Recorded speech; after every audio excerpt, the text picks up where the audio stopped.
Oslo this afternoon looked like a war zone. A huge explosion, thought to be a car bomb, blew out the windows of the Norwegian Prime Minister's office. It caused casualties and debris over a wide area.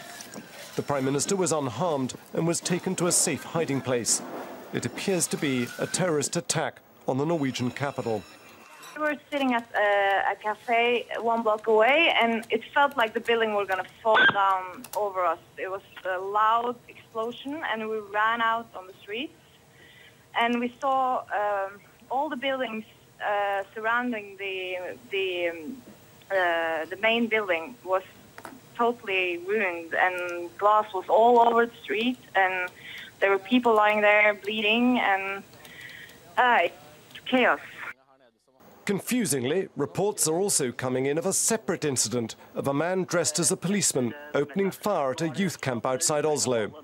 So if the Oslo bombing was a terrorist attack, why would Norway be a target? Most likely cause, it has over 400 troops in Afghanistan. It's also taking part in NATO action over Libya.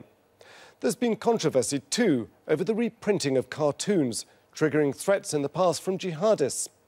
And some have been angered by the recent arrests of Muslim activists. On the surface of it, Norway certainly seems to many an unusual target. To people who follow this on a regular basis, it isn't.